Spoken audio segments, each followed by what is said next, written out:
guys, welcome back to my channel.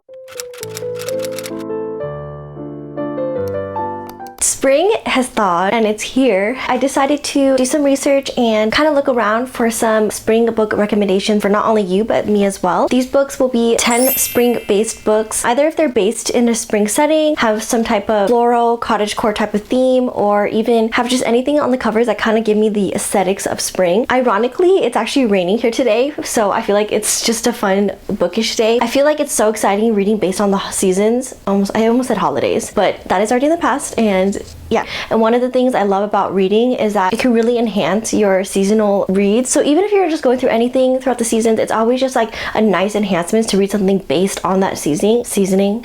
It's always nice to read something based on that season. And so yeah, I had so much fun just finding and researching some of these different books, but I'm so excited to share these books with you, and I'm excited to dive into them as well because I love recommending some books and then finding out how I really feel about them. A lot of these books I don't actually have physically. I'm probably just gonna get it at my local library, or I'm gonna get it onto my Kindle, or possibly I might just purchase them. But as you have saw recently, I have done a really big book haul, so I'm gonna just kind of save up for a little bit and let my wallet rest. But you know, that's not always as we say it's gonna be. But anyways, I'm so excited to dive into this and share some new spring reads. Okay, so the first book I wanted to share was, I believe it's a translated story. It's called Sweet Bean Paste by Durian Sakigawa. And so I was kind of looking for something that's like a feel-good, something floral, something based on the season. And it's about a sweet bean paste shop. I think it's like a dessert shop in Japan, and this guy named Sentaro has had a bad past. So he's gotten into some trouble. He's trying to just get back on that wagon and just restart his life again. And so he starts working into the sweet bean paste shop that the shop owner has helped him out in. He meets this older lady and her hands like really curled, and age has really got into her, and just their unlikely friendship just growing and blossoming, and just learning about himself and about her. And it just sounds like such a feel-good story. I feel like it sounds so sweet, and I feel like it's gonna also be emotional, but based on like the spring vibe. And anything with cherry blossoms and like sweet bean paste, if you've never had red bean paste, it's so good. And it's like actually not too sweet, so it's like a perfect type of sweet. It's actually one of my favorite desserts growing up. I used to love red bean buns or any type of mochi that had like red bean in it. But yeah, so when I saw this, I was like, ooh, this sounds so cute, and it's like a spring-based type of vibe. I feel like this one sounds really lighthearted and sweet, but it also sounds like it could be really emotional and kind of deep, just one of those like reflective books that you read. So I'm really excited to get into it. And yeah, the next book I want to go over is called The Collected Regrets of Clover, and it is by Mickey Grammer. And I really wanted to go over this because I felt like the cover itself just screaming spring. It's about a death doula, which I didn't know they had death doulas. So doulas are pretty much someone just like as like a pregnancy or like a midwife. They kind of help you throughout your pregnancy. They kind of just stay by your side and like support and give you guidance, any recommendations, and help you when it comes to just healing, whether that's mentally or physically. So there is a death doula, so she's a death doula. Okay, and I'm not for sure if the main protagonist, her name is Clover, but I'm just gonna say it's Clover for now because I'm not for sure. But Clover is a death doula, and she has a passion for it. It's something that she had witnessed when she was really young, and she just grew up knowing that's what she wanted to do. She just stays by their side and supports them, either if they have lost someone or if she knows that they are going to start to reach their time soon. I felt like that was just such a really cool concept, but the thing that really got me was something in the synopsis, which I don't always like reading synopsis because I feel like it doesn't always pull me in as much. It's just you get like a basic idea. But this line just kind of pulled me in, and it says, "What's the point of giving someone a beautiful life if you can't give yourself a beautiful life?" I believe she has to go travel somewhere for one of her clients, and because of her passion, she ends up devoting a lot of her time with death and dying, and so she doesn't really give much time to herself in her personal life. And I can understand how like when there's a career you have, you're really passionate about it, it can start to like dissolve into your normal world, into your normal life and your lifestyle, and it kind of consumes you, which is just a part of just being an adult and working. And I feel like this concept, if you have a passion for it, but it kind of starts to infiltrate your own personal life, I feel like it's just a really cool way to like not only understand what she's going through in like a different concept, but to also just see how she is. And I feel like it's one of those reflective books. And I believe she travels to meet a client to a certain destination and to help a client, and it's for her to pretty much just uncover a forgotten love story. This story will probably have like a sprinkle of romance. If not, it has romance in it. And I just feel like that's always like a nice way to like blossom into just an upbringing and a feel good, like an emotional story based on like her romance as well as her personal life and what she reflects on, as well as the people she meets and encounters. I just feel like it sounds so poetic, and I really hope that this is a really good book because it sounds really interesting. I believe it comes out May 19th, if I'm not for sure. I'll put it up here just in case, but I'm excited to get my hands on this, and I'm excited to read it and just see how I feel. Okay, so the next book I've been wanting to read is something that's been on my radar for so long, and I've been wanting to get my hands on this, and it's called Remarkable Bright Creatures. I've seen so many reviews on them, and I've heard so many amazing things. I just wanted something that I feel like a lot of the stories I'm picking out are like feel good, life reflective, but just based in like a spring setting. But I don't know for sure if this book is based on a spring setting, but the cover is just screaming like colorful spring floral vibes, if not spring. But for some reason I feel like animals is like the time for spring, because a lot of them, that's when they like start to have their babies, they start to just come out of hibernation. And I don't know,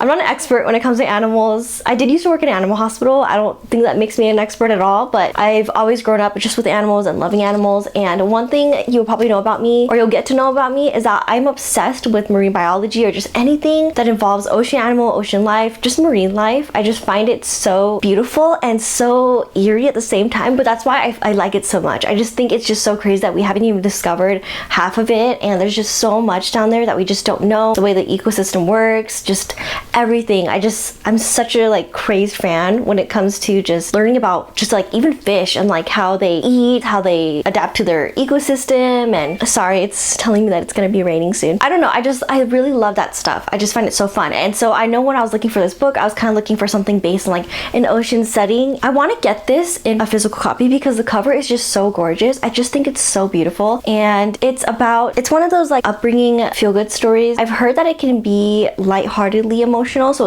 it's like an emotional base over grief and just aging, but it's also about like perspectives of 3 different people. I believe you get a perspective of a 30-year-old man. I think he's trying to meet his father, or something about trying to reconnect his life from his past life as a child. And then you get 2 perceptions that I found really interesting. I think his name is Marcellus, and it's just such a cute name. Marcellus is so freaking cute for a name. I'm like, oh my gosh, the next pet I'm gonna name it Marcellus, because that's just so cute. But his name is Marcellus, he's an octopus, and you get the perspective of him, which I find to be so cool, because as humans we write these books and we get perspectives as if we're the animal. So it's kind of cool to see how it's portrayed. And then also we get the perspective of, I think her name is Toga or Togo. I'll put her name right here. But I think she's in her 70s, and she gets this job working as a janitor, maybe not a janitor, but she's like a cleaning lady at an aquarium, which I still find that to be so cool, to be at an aquarium at night. And honestly, it sounds creepy, but I feel like I wouldn't feel alone if I was in an aquarium, especially if it was at night. I just feel like I'd be surrounded by all the fish, and just it would be so calming and so peaceful. I don't know, I just find that to be so fascinating. So we get the perspective of her career and her life, and I believe she gets that job because her son passed away, and so she needed something to keep her busy and keep her mind going. So that's hence why she is working. I heard that the view of this and the setting of it is just beautiful, and this book is just charming. This book, just for adults to read something that's kind of bring out your imagination again, and just to reconnect with animals. You get the perspective of her and Marcellus and their unlikely friendship, and so I feel like this would be such a feel good. Just the outlook of their perspectives of him being within the aquarium and her working at the aquarium at night. I just feel like that sounded so intriguing. I just want to get my hands on it. I heard nothing but amazing things. Supposedly supposed to be charming and witty and whimsical, so it's supposed to be like really happy, but also dealing with really heavy topics, but in a lighthearted way to where it's easy to read. This is a book I really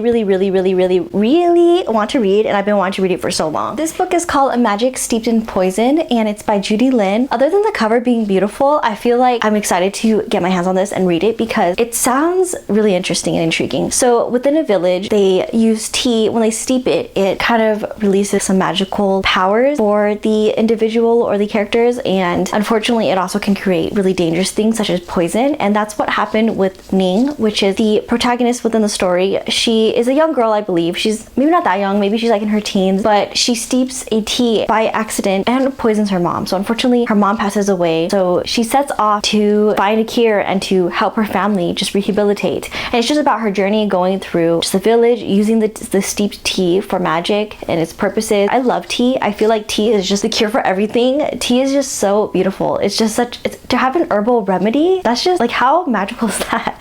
But in the book they make it it's so much more romanticized and enhanced. So for it to have like a magical type of upbringing and bring power as well as some evil entities, I believe she meets someone along the way and there's like a little bit of romance, and he's a prince of a certain village. I just felt like this sounded really fun, and it's supposed to be like a magic based type of fairy tale setting and based on like tea and villages, and I don't know. I wonder how descriptive it's going to be when it comes to her journey, and I wonder how descriptive it's going to be when it comes to the tea. I just feel like little things like that, which just sounds really cozy but also so fun and adventurous. So I'm excited to get my hands on this and see what it's about. Okay, so the next book, you probably heard about this because I know that so many people have started talking about it. It's kind of slowly blossoming its way into the booktube community, and it's called Emily Wilde's Encyclopedia of Fairies by Heather Fawcett. And need I say more? Look at this cover. It literally is spring to me. I feel like fairies, I mean, I don't know. So anything when it comes to fae, I feel like that can be controversial because fae and fairies, they can be, I don't know.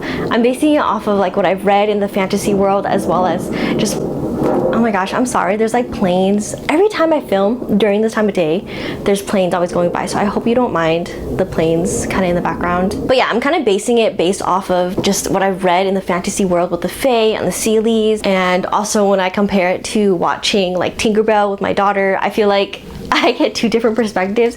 And okay, this is a childhood movie, or maybe not childhood, but if you've actually watched Tinkerbell, like the Tinkerbell movies, I feel like they portray fairies so cute. Like you can see like how they use like flowers to sleep in, or use it as boats, or they use like leaves to create like different just objects. And I always think like regardless or not if it's a childhood Disney film or if it's a fantasy book, I just imagine that type of like little details, like the screws will be acorns or the twigs will be bridges. I just feel like that's such a cool way to get like a smaller downsized perspective of their little society. Anyway, so I believe she is studying, this is supposed to be like, so I believe it's like a fairy world, but she is studying fairies amongst her school. So I wonder if this is gonna be like an academia but also type of cottagecore type of blend. I feel like that'd be really cool. And it's just about her going on this expedition, I believe, with this guy who is supposed to be supposedly charming, and it sounds like there's romance within the story. So she meets this guy, goes on this expedition with him, and they just kind of try to figure out the secrets of the fairy world and understand the fairy world a little bit better.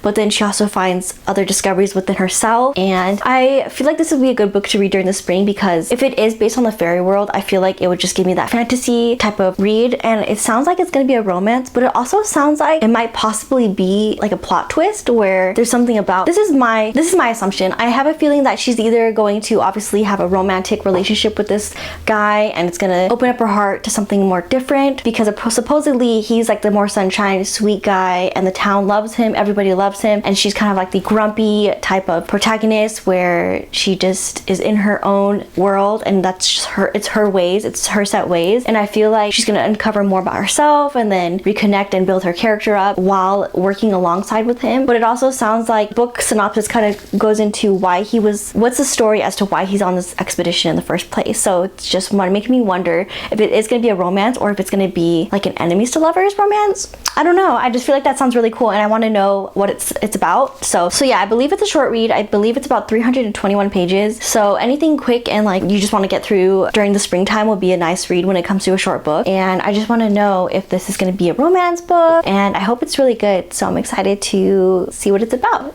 Okay, so the next book I wanted to talk about was Daughter of the Forest by Juliet Marillier, and I've kind of seen a few people talk about this book. The concept of it and the setting of it sounds really interesting. This book is based, I believe, on the folklore of the Seven Swans, and it's kind of like a retelling of Sorcha. I'm not for sure. I'm just gonna call her Sorcha for now. But Sorcha is the only daughter amongst 6 other brothers. Supposedly she's supposed to be a son, and her mom passed away, so her father is the only one that is taking care of them and supporting them, but he's off doing some type of like work or something, and supposedly he falls in love with an evil, I guess it kind of sounds like an evil stepmother type of thing where he's bewitched. And I just heard that the perceptions of the family, and there's like a little sprinkle of romance where it has to decide the fate of her romance conflicts with saving her brothers because something happens with her her brothers. I just feel like this just sounded like a spring book. I heard that the details of this was just so descriptive, and she was so on par when it came to just describing the settings and describing like the plot. I do have to give you guys a head warning though. I think this book has a trigger warning, so be sure to look that up before you dive into this book. It just sounds like a more of a heavy read. I feel like this is going to be more of like a heavier read, but I want something on my list that is like really descriptive of the scenery, the setting, and that's what I've heard that people love about this book. They just love how the author used her words and portrayed it into the setting and the forest and the enchantments of the book, and it just sounds interesting, especially if it's like a folklore retelling. I want to know how it goes. But the one thing I was worried about was because of the 7 brothers, you get like perceptions of each of them and you start to get your connection with each of the characters. I was a little bit afraid that hearing from the 7 brothers, when it comes to too many characters from the book, sometimes it's hard to keep track of. But I've heard different booktubers talk about it and they said that it wasn't hard to follow.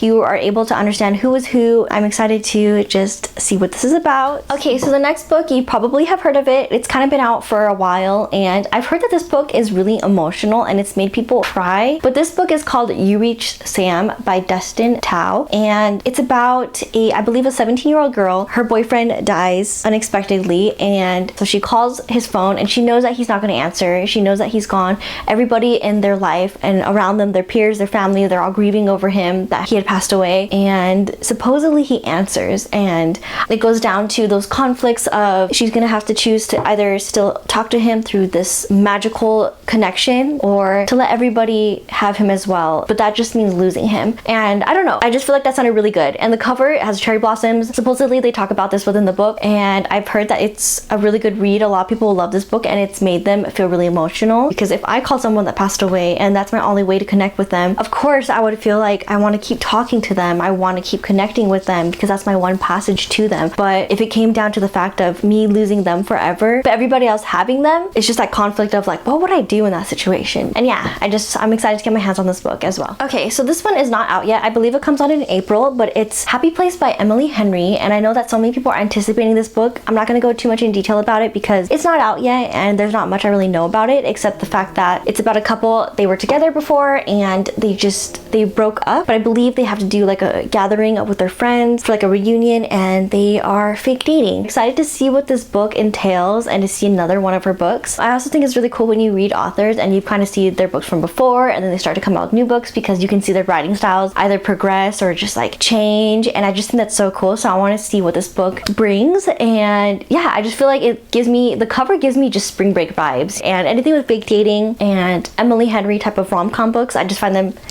just fun. Okay, so the 2 books are the only 2 books I have on this physical 10 books to read for spring, and one of them I'm not going to go in depth about it because I've kind of talked about it already. It was in my book haul, which I'll post right here, but It Ends With Us by Colleen Hoover. And if you've read this, and I might look like a fool by talking about this saying like, oh, it's spring, I just kind of chose it because it has like a crushed flower and it kind of gives me like, it looks like a spring book, but for all I know, I'm going to be completely wrong. I'm going to be completely thrown off my horse and be totally bamboozled, but I only chose it because it kind of gave me like a spring vibe, and I'm going to add this to my list anyways, so I'm excited to read this and to see what it's about. There is trigger warnings in it. So much conflict just arises in all her stories where you just have to read it and have to know what's going to happen. And yeah, so I'm excited to see what this is about. I'm excited to finally read it along with everybody else who have read it. And then if you guys are a fan of Lana Del Rey, so please don't mind, I have the sticker from Target still on there. I've been trying to take it off without ruining the cover, but I chose this because look at these like little oranges on this cover. I am a huge fan of Lana Del Rey. One thing I've always been reading for like the longest time were poems. I feel like whenever you're just going through anything in life, poems are just the easiest reads. They're just so, they kind of just like pull you back in and just remind you of your self-worth or what you're going through or just like reflection. And I feel like poems were just so easy and so quick. So I feel like this would be a nice thing to have on my TBR. And it's called Violet Bent Backwards Over the Grass, and it's Lana Del Rey's poems. And I just feel like it sounds really interesting and really fun to read on your list. You don't have to even read it all at once, just kind of reading a poem a day or just kind of picking up whenever. And for all I know, this is not even a spring read, but it just gave me spring vibes, and so that's why I chose it, because it's finally time for me to kind of dive into her poems and just see what they're about. And she's a queen. So that is it for all my top 10 spring recommendations that I'm going to be reading, as well as hopefully you guys get into too, because I want to hear what you guys think of them. I actually had so much fun researching just different topics and different type of spring settings, and yeah, I'm excited to get my hands hands on it and to see what I think about it and to let you guys know what I think about it. Let me know what you guys are currently reading for spring, or let me know what you guys have thought about these books if you've read them before. I'm excited to get my hands on this, and I will see you guys soon. Bye! Happy spring! Slow down, hold on tight now. It's okay to meet me at the front line. I've got cold feet, winter drives me wild.